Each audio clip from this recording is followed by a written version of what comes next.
This video is sponsored by War Thunder.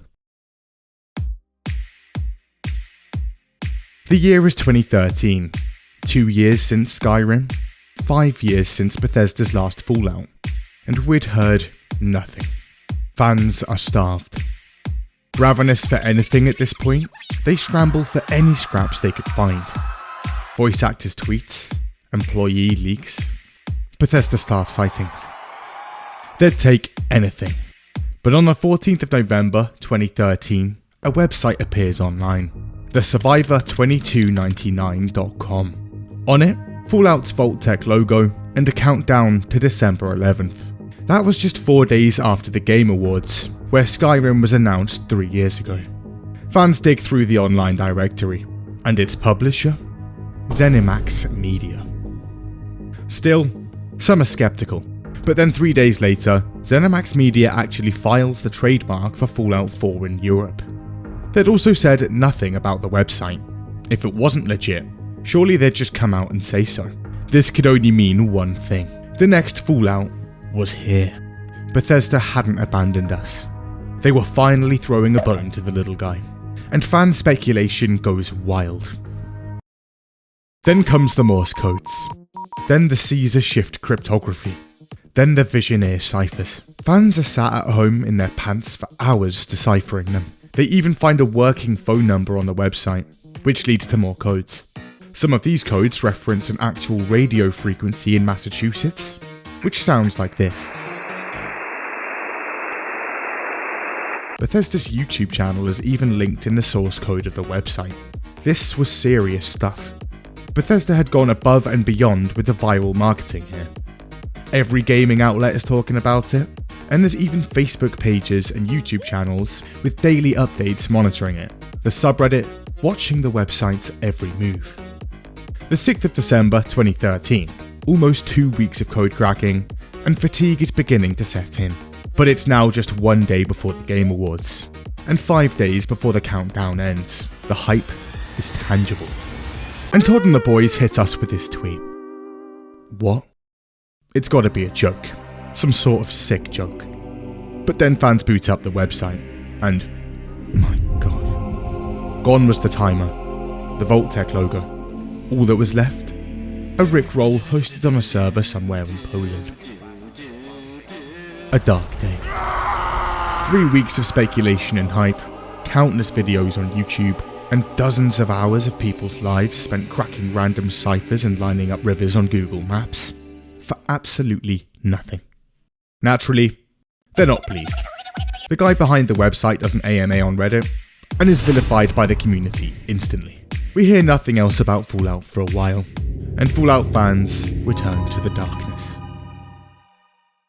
June the 2nd, 2015, another Fallout-themed countdown timer appears. We'd been burned before. Turn it off.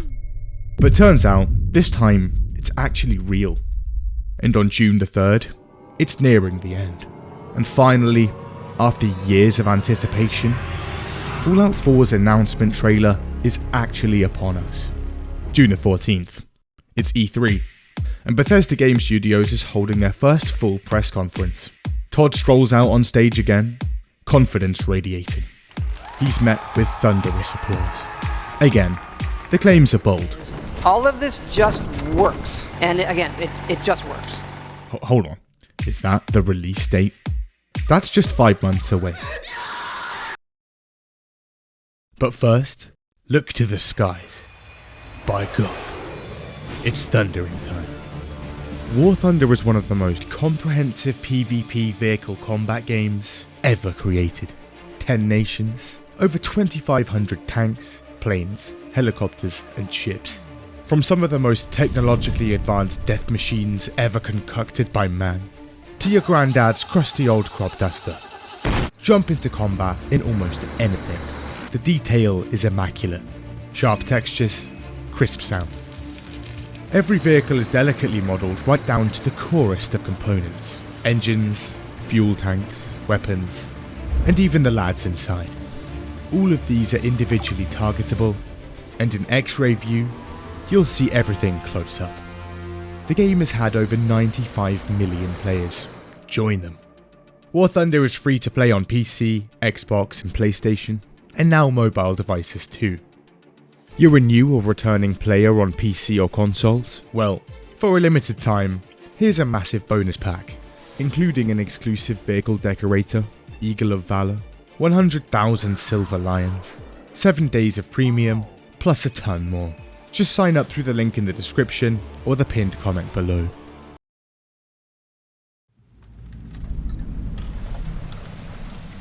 Now for some quick context, a few years before Fallout 4 was even announced, Bethesda let Obsidian Entertainment, a Californian development team with several key people from Fallout's original dev team, take the wheel, and crank out a Fallout 3 spin-off based on their original plan for Fallout 3 back in 2004. With only 18 months to get the game out the door, they got to work immediately, and in 2010, Fallout New Vegas was released. Wait, was that traits from the first games? Joinable factions? An in-depth reputation system? I hate the air that you breathe! And actual skill and attribute checks in dialogue and out in the world? Man, I can't wait to see the look on his face. Also, the writing here is actually good. The world? Pretty deeply thought out, with multiple factions at play, an interesting conflict, and actual player choice. The characters are also well written, and if you don't like someone, that's fine, because this is always an option. Then there's almost every chain of side quests in the game affecting the main story, and the ending slideshow. There are actually hundreds of endings here. We were looking at a 3D Fallout game with actual RPG mechanics and good writing here. In fact, the game had fixed almost everything wrong with Fallout 3, and it was phenomenal. Obsidian even had to work around the crusty Gamebryo engine code, with all the issues that came with it. For instance, if anything in the game is voiced, there has to be a character to actually voice it. This leads to characters in the game like Ron the narrator, Bill the tax collector, and Testicles the debug centurion. The ending slideshow is also an actual in-game slideshow your character's locked into looking at, with Ron the narrator behind it. Anyway, due to the engine, the short development time they'd been given, and the colossal 500 megabytes of RAM they'd had to work with consoles, the big plans they had for the city had to be trimmed considerably. But 18 months in, and Obsidian had made one of the best role-playing games of all time. However, because it's so jam-packed and was made in such a short time, it has a rough start. It's horrifically buggy and horribly optimized on release, almost unplayable in some cases. There's literally a bug where you can't enter the main strip of New Vegas without wearing the old cowboy hat. The bugs are eventually patched, but because of its release state, New Vegas receives 84 points on Metacritic. That was just 1 point short for the bonus Bethesda would have given them, as per the contract. As a result, layoffs at Obsidian, and around 20 to 30 people have vanished. Nefarious theories about Bethesda begin to float. Some fans even suggest game was rigged from the start. Obsidian would go on to pitch a Fallout New Vegas 2, and a similar spin-off with Elder Scrolls. A guaranteed cash cow for both parties.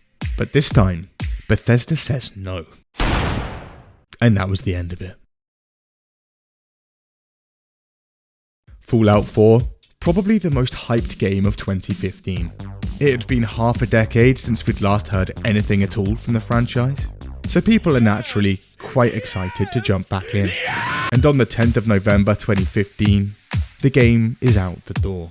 The reviews? Amazing.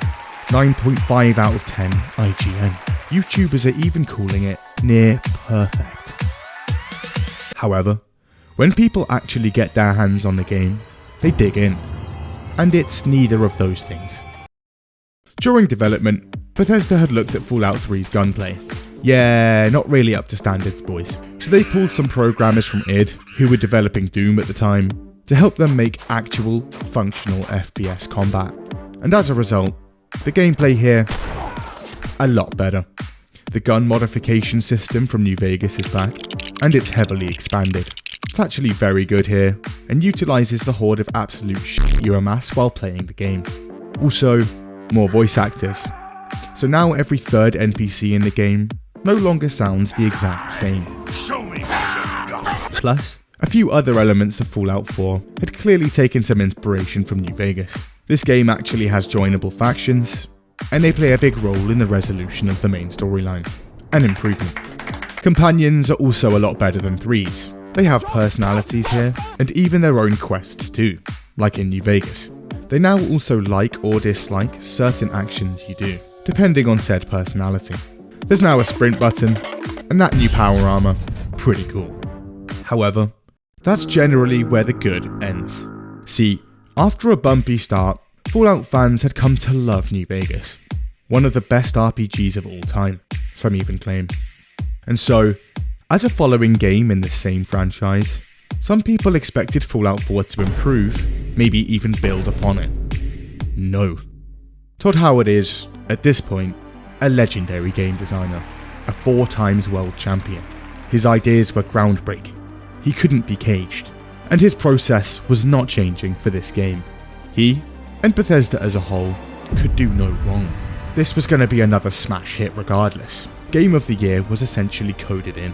And so again, simplification. The character system in Fallout 3, far too confusing.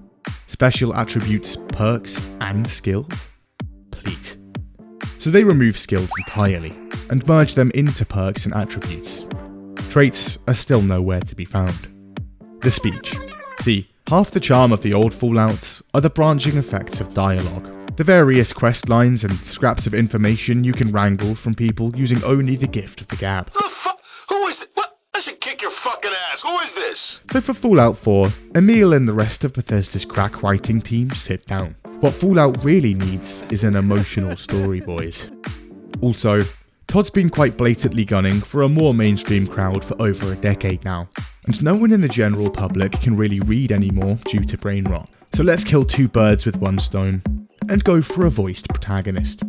What they didn't see coming, they couldn't possibly have predicted, was that voicing every single line of dialogue your character says in the game 2 times, I'm a Barbie girl in a Barbie world. I am Barbie girl, I said. is a bit expensive and quite time consuming. So Todd and the team do what they do best. Streamline. That old iconic speech system? Get rid of it. That Mass Effect game is pretty good. Let's use theirs. Let's also lock the player down to 4 speech options at all times. And let's not even allow them to see what those options are. Brilliant. This results in a ton of speech options being quite deceiving. Shut up and sit down, you big bald fuck.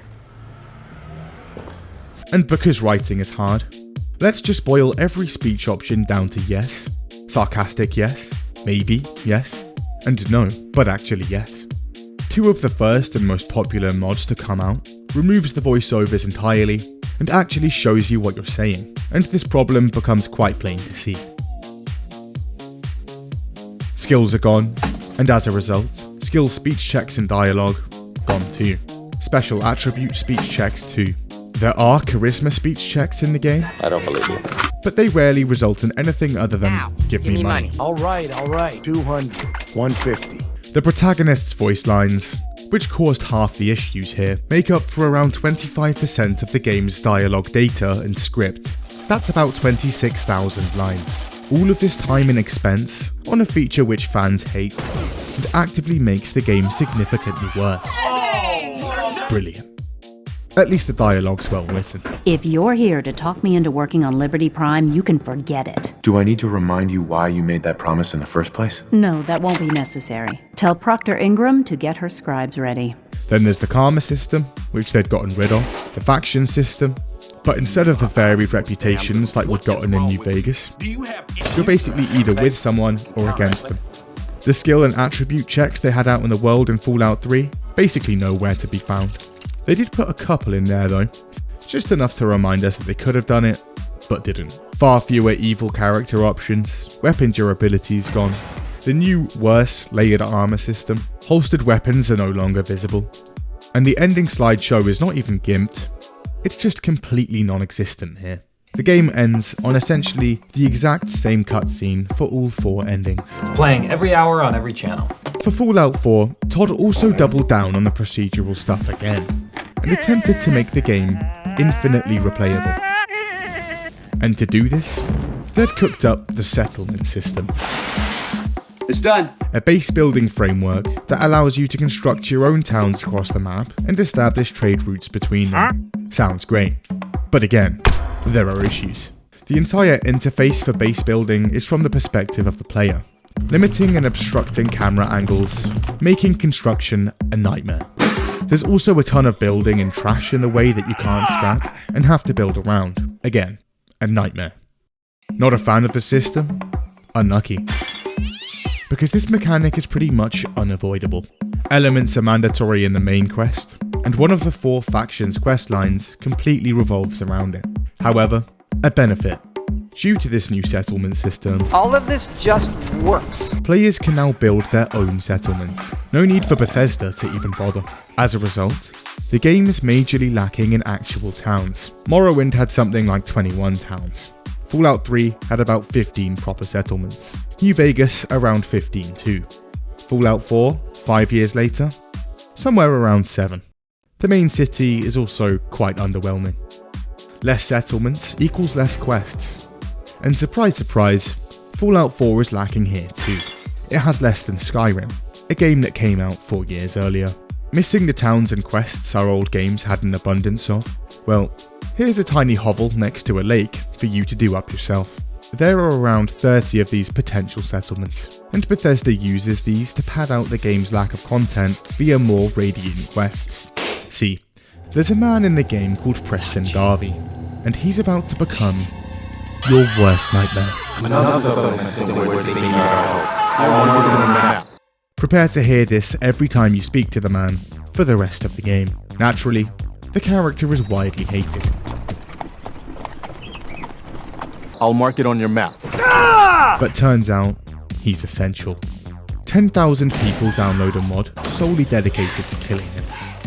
There's also a mod that just stops him giving out quests in an attempt to make him more tolerable. It has around 50,000 downloads. Others turn to alternative ways of doing that. Settlements are also just kind of pointless. It's the biggest piece of dog shit. They have no impact on the main quest, and most of the actual settlers are just basic, randomly generated NPCs. You get money and items from establishing trade routes, but at the end of the game, you're pretty much drowning in all of that anyway. But Todd wasn't finished with the procedural stuff just yet. In New Vegas, there were a ton of unique weapons. These had unique effects and actually looked unique. In 3, most uniques had unique effects, but looked exactly the same as their default. In 4, due to the new procedural legendary weapon system, any gun can now basically have any effect, meaning no weapons here actually feel unique. The same goes for armor. When it comes down to the amount of actual content in the game, disappointment here too. Cut content, par for the course for Bethesda games, but it's never been more apparent. The map is densely populated like Skyrim, with a ton of interesting locations. The issue is, they all essentially end up just being a nice little backdrop to murder people in. Oh cool, a town made out of old boat, barge and ship parts. It's just a bunch of raiders you have to kill. A gladiator-style arena in the middle of downtown Boston, just a bunch of raiders to kill, with no reason to ever return. Fallout 4 is barely even attempting to be an RPG anymore. It's a sandbox, base building, looter-shooter, action exploration game. In 3, Bethesda had absolutely nailed the atmosphere. It's pretty much unanimously praised. So in 4, they change it completely. The gloomy, gritty, post-apocalyptic vibes of 3 turn into bright, colourful and hopeful in Fallout 4. The music too.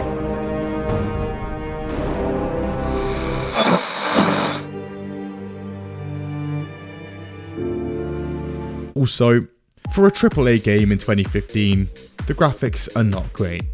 Stiff animations and pretty horrific textures across the board. The super mutants look especially bad. Compared to The Witcher 3 the same year, yeah, not great. Despite the bad graphics, the game runs terribly.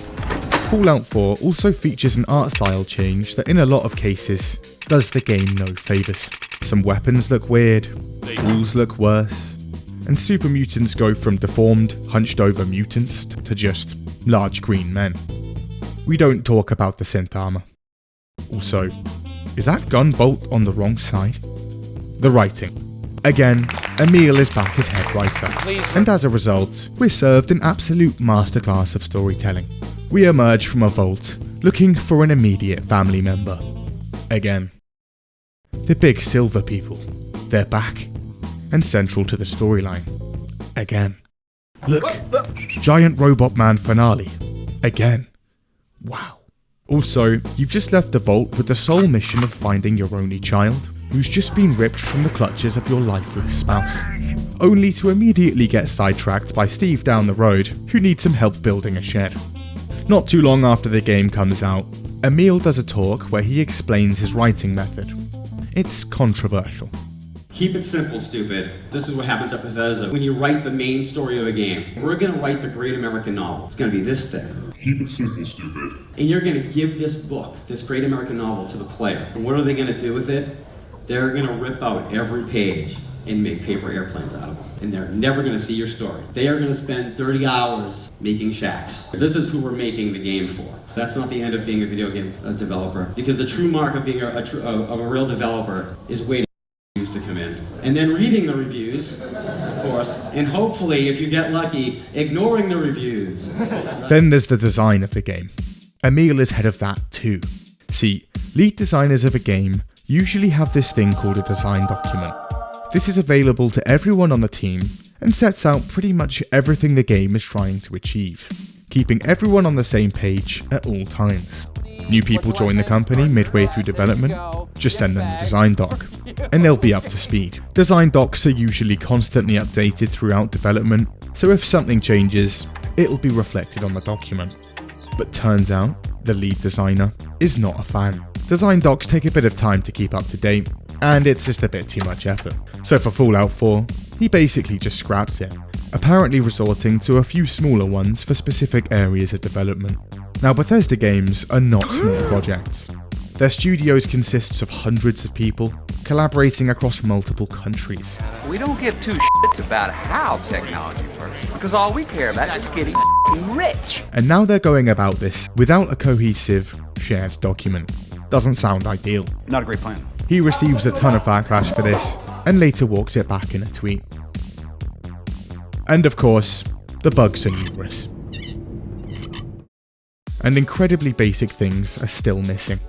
There's still no ultra-wide support, or even an FOV slider, even though you can easily change it by modifying the ini file. This is on a PC in the year 2015.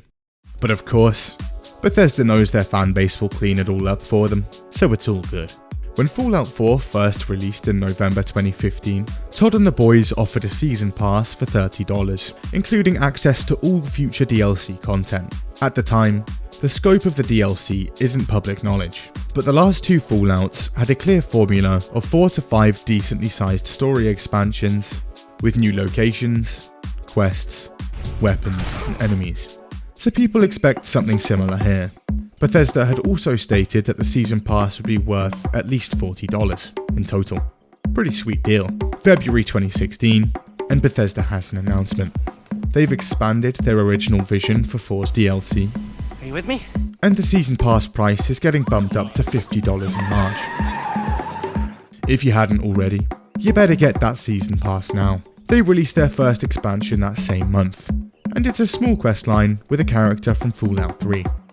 As well as a new robot building system. It's alright, I guess. April 2016, and DLC 2 is released, Wasteland Workshop. This is basically just a few more things you can craft for your settlements, and some arena fighting. Okay. May 2016, and we get the first proper expansion, Far Harbor, and this is actually decent. Bethesda had clearly taken in some feedback here, because it includes actual RPG elements and is decently written. Let's just ignore that one quest there. They then released 2 more workshop DLCs. Exciting stuff. Then the second full expansion, Nuka World, releases in August. Again, this expansion is good. The season pass was shaping up to be a pretty good buy. Wait, this was the last DLC? So that was 2 actual expansions, a small quest line, and then some tiny crafting DLC.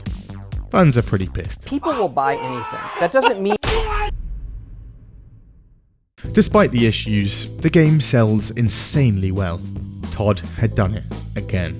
and Fallout goes mainstream. Mass appeal. And hundreds of millions are conjured yet again. Todd gets suited and booted, and heads to the Game Awards, ready to sweep up yet again. But once he gets there, something feels different. The atmosphere. It's off. Todd has some white wine, and dips into the salmon pinwheel. It's fine.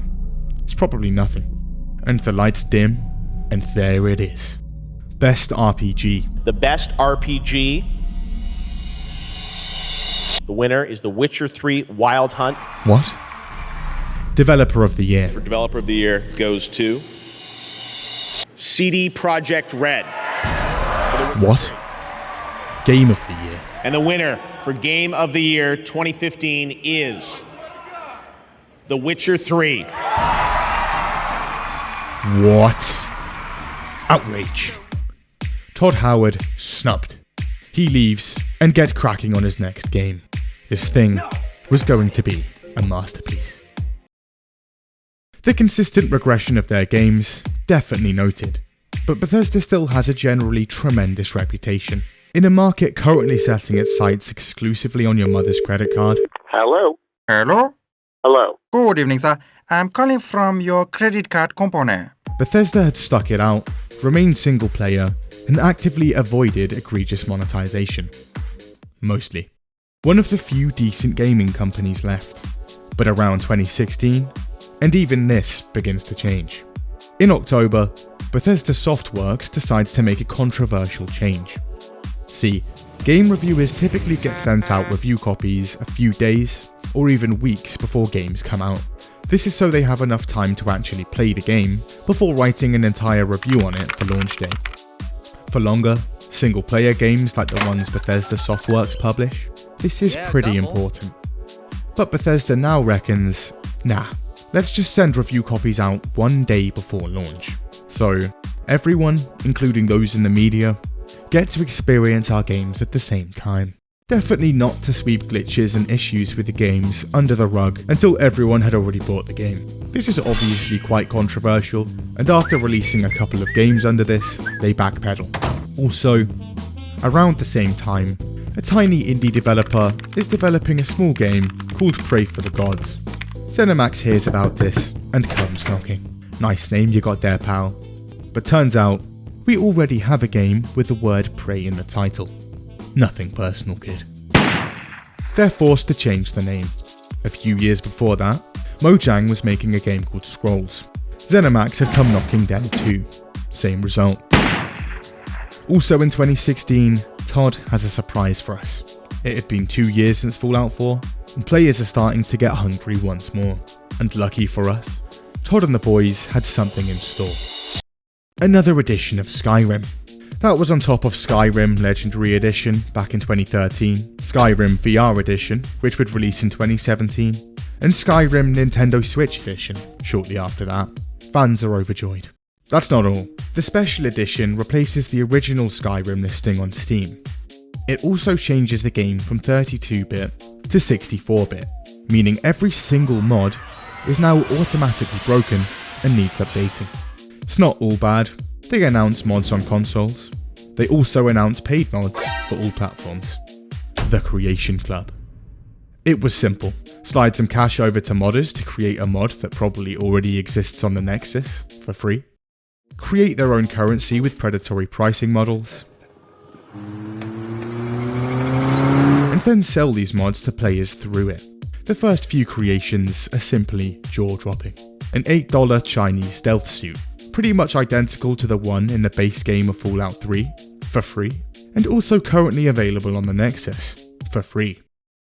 And look, horse armor again. Brilliant. 2018. It's rumoured that Todd is working on a massive, brand new IP. Their first in 25 years, called Starfield. So naturally, we're probably not going to hear much from him for a while. But then, on May the 29th, another countdown appears. This time on Bethesda's own Twitch. On it, the words, "Please stand by." My god, it's happening again. Hey, it's happening! Everybody stay calm! What's the procedure, everyone? What's the procedure? Stay calm! And then, there he is. Have we waited long enough, guys? Wait, what was this? It was only 3 years since the last Fallout. Could this be the massively anticipated New Vegas sequel? Perhaps Fallout 5 skipped the queue. Speculation goes wild. Everything on this wall is connected. Regardless, the next day, the countdown drizzles down to 0, and the world sees the next Fallout for the very first time.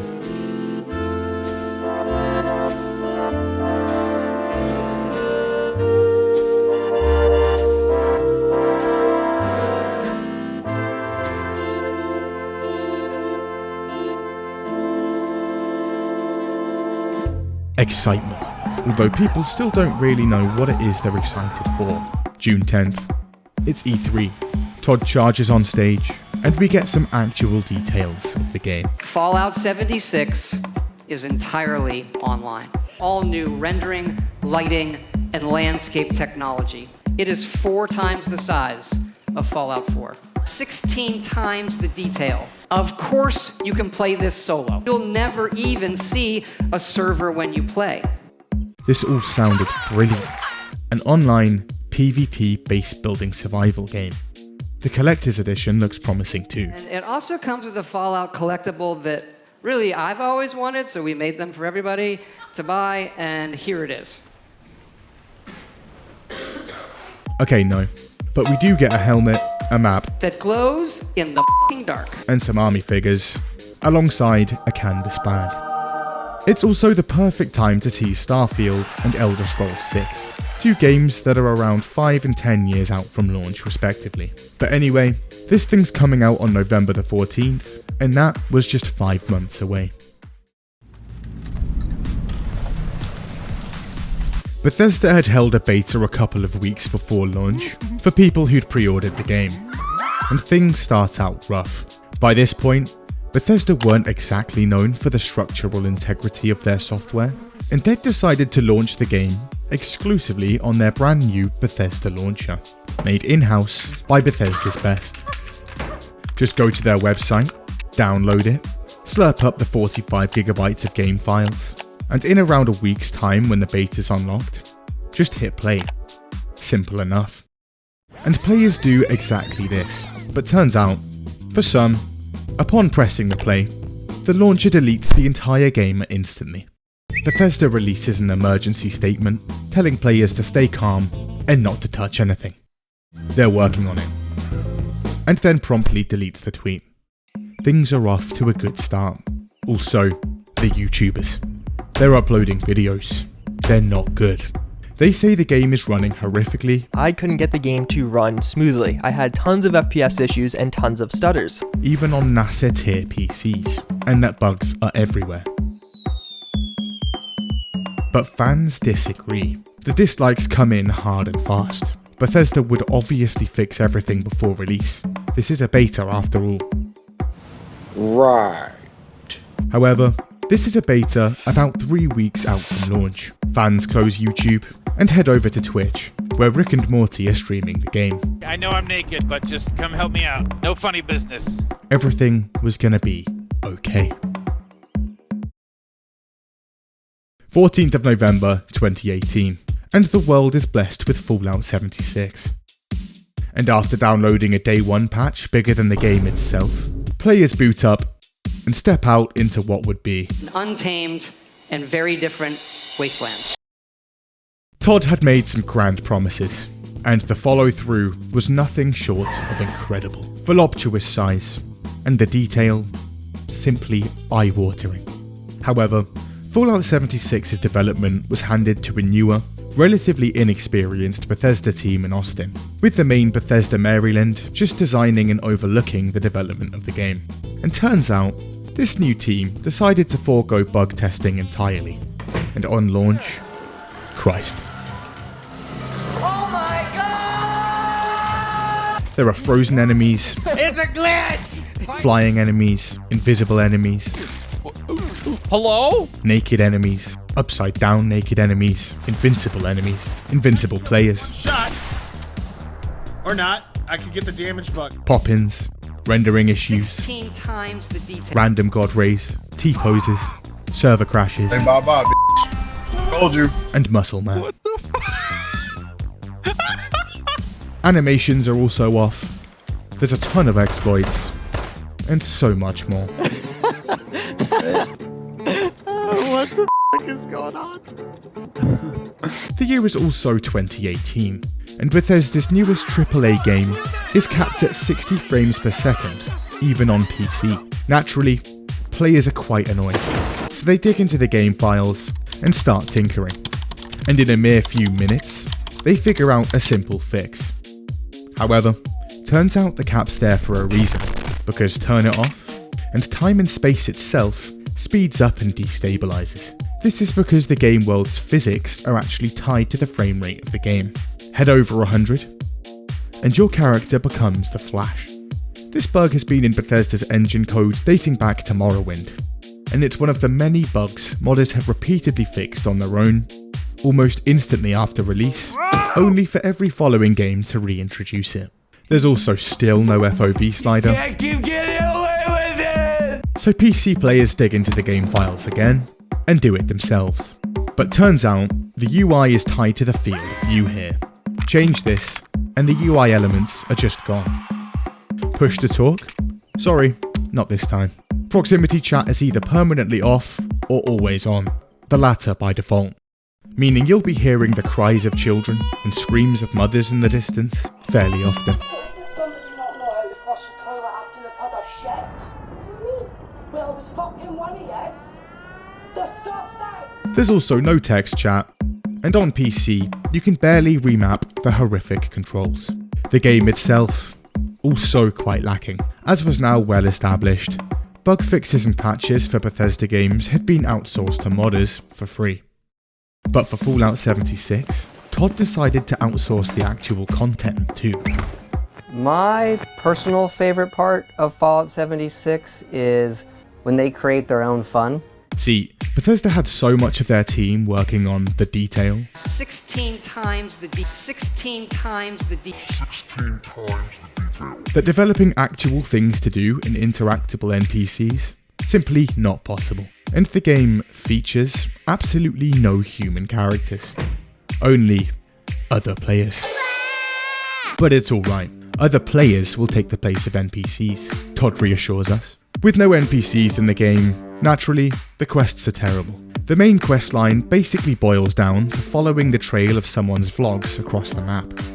Okay, at least there's the side quests. Stuff like find Steve. Oh, Steve's dead.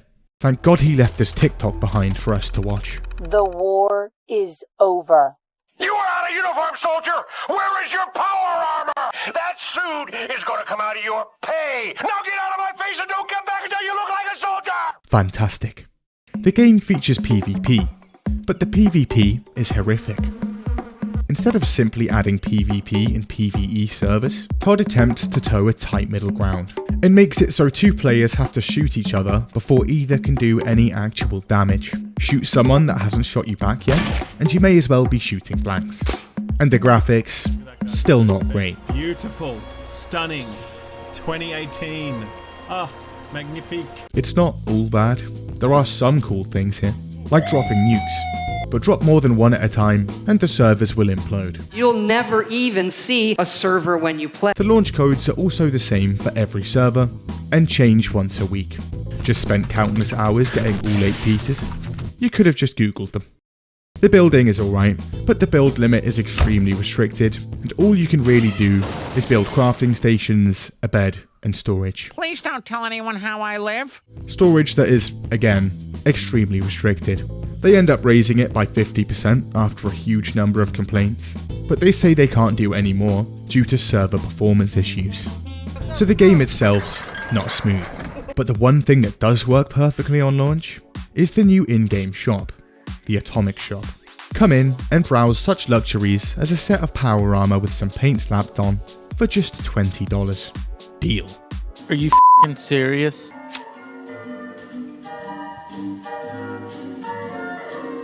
Do you like $7 digital fridges? Do you like the outfits you got for free in our last game? Great, come in and spend some money.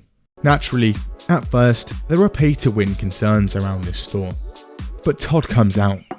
It's alright. You can earn the currency in-game, the purchases would fund the upcoming free expansions for the game, and most assuring of all, The atomic shop is and would stay cosmetic only, so that PvP would stay completely balanced and fair. We're definitely not asset flipping Fallout 4 and selling it back to you for dozens of dollars, and there are absolutely no fake discounts and law-breaking price schemes. Nice. Time to get spending. Naturally, the game doesn't make it a few days before discounts appear. The game starts at $60. Within just 1 week, a third of that is nixed. 50% sales not long after that. Alongside the discounts, hordes of fans had been requesting refunds. Initially, Bethesda had given in, but now, no more. Some people are even promised them, only to have Bethesda backtrack the next day. See, if this was on Steam, they'd have to give the green light for these. But here's the thing, it's on that old launcher of theirs. Check and mate. But then come murmurs of a class action lawsuit, and they backtrack immediately. So the game is absolutely horrendous, and naturally, the sales are too. Also, no game awards, not even a nomination, and a whopping 2.6 on Metacritic. Right boys, should probably do something here. They can't rely on modders to fix the game this time round, so Bethesda gets to work on actual patches, and after a few months, Fallout 76 slowly morphs into something resembling a playable game. Also, the boys in Bethesda's R&D department had been working round the clock. And by the end of 2018, was that an FOV slider? Widescreen? Even push to talk? What was happening? Despite the progress, there are some bugs they just can't quite crack. Also, a teleportation exploit using cameras, hackers finding a way to spawn in weapons, armor, and other objects into the game, even NPCs and stuff from other games. Bethesda just does not have the infrastructure in place that allows them to deal with situations like this efficiently. These hackers are also running around stealing people's entire inventory. They don't even have to see you to do this, as long as they're within the general radius of the player. Why are you running? And because the Pip-Boy is technically an item in your inventory, say goodbye to that too. Luckily, thanks to another glitch, the game checks if you have a Pip-Boy every time you log onto a server, so join a new server and you'll be alright. It takes Bethesda around a week to address this, and when they do fix it, hundreds of people have lost everything. Victims are given two options: roll back their progress to before the muggings, or meet up with someone from Bethesda in a private world who will hand all your stuff back to you. But despite the improvements in the game, problems are surfacing outside of it. As part of the collector's edition, they'd promised a canvas bag, quite clearly labelled here. But on launch day, horror for collectors as they unboxed their editions, and it was nowhere to be found. Instead, a cheap nylon bag in its place. After suggesting a canvas shortage and then denying replacements, they backtrack again and hand out a form for people to fill out a replacement. This goes through very smoothly, with no issues. However, this is not the only underwhelming merchandise.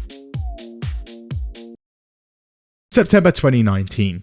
It's been around a year since release, and after countless bug fixes, Fallout 76 is in okay shape, and now the game and its mishaps are largely forgotten. But the collector's edition wasn't finished. It would spring up one more time in the media. This time it was the helmets. They were accumulating dangerous levels of mold.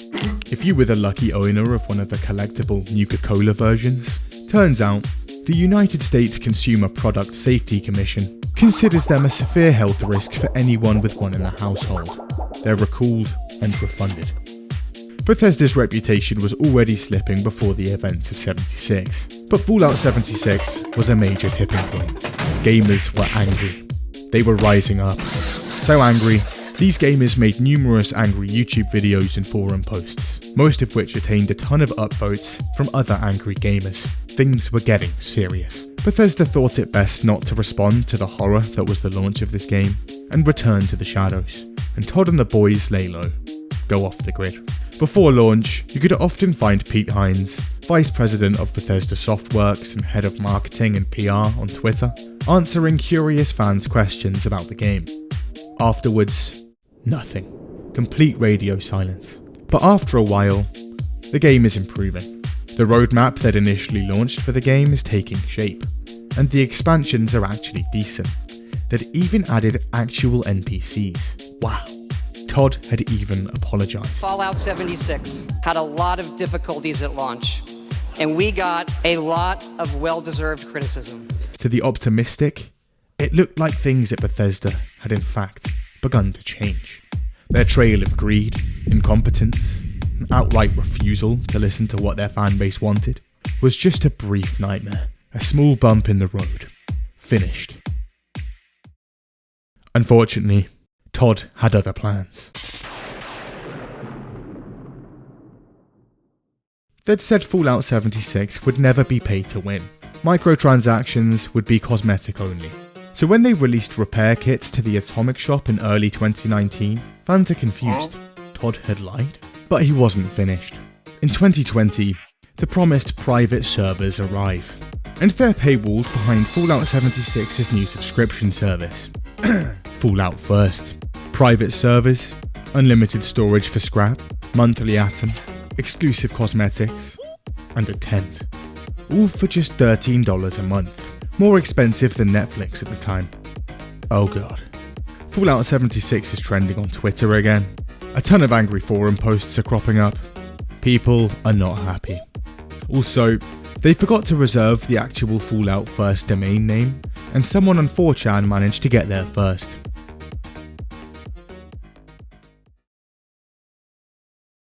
Of course, this service was not without issues. The private servers turned out to use recycled multiplayer worlds that had evidence of recent activity from other players, such as dead enemies, looted areas, and so on. The infinite stash was gobbling up people's scrap, which they could no longer find. Yeah, once again, things were not smooth. It's now 2020 and up at corporate movement. See, back in 2007, a private equity firm called Providence had bought around 300 million ZeniMax shares, and then some more in 2010. They're presumed to hold around 30 to 40% of the stock. What followed was a shopping spree. ZeniMax uses this money to buy Tango Gameworks, id, and Arcane, and rumour is, by 2016, their little investment has paid off quite nicely, and Providence is looking to lock in some profits and sell. However, at this point, ZeniMax are only valued at $2.5 billion. That was embarrassing. We can do better, boys. And so, a plan is hatched. Instead of sticking to huge, intermittent, high-quality releases every few years, let's consider the quarterly cash flows. How about a few mobile games, price tags on mods, egregiously priced cosmetics, and then the masterpiece that was Fallout 76. Oh my god. There. Now, on paper, the company looks great. Just forget about everything else. And the plan works perfectly. Microsoft's Phil Spencer marches straight into their office, and on September 21st, 2020, they announced the acquisition of ZeniMax Media for $7.5 billion. And on the 9th of March 2021, the deal goes through. Xbox now has 23 game studios, and the prime cut of the meat, Todd Howard and the boys. Morrowind was a generational leap, effectively laying the foundation for the modern open world game, and setting the blueprint for all following Bethesda titles. Todd was the visionary behind it, but with little competition, a horrific engine, and a complete dismissal of fan feedback. Innovation turned to safe, stagnant, and outdated and repetitive releases. And by 2021, it was clear. The Bethesda we once knew was no longer.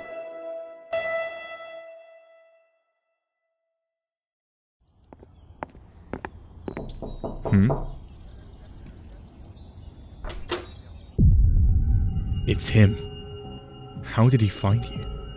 Todd leans in gently, hair combed to perfection, his frosty eyes glistening.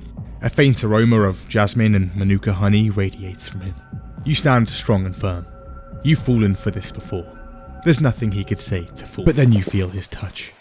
The hairs on your neck shoot up as he leans in, the manuka now hot in your nostrils, and he whispers in your ear once more. Painstakingly huge, 4 times the size. You'll need a free hand. Todd's next game was coming out next year, and you'd just pre-ordered it.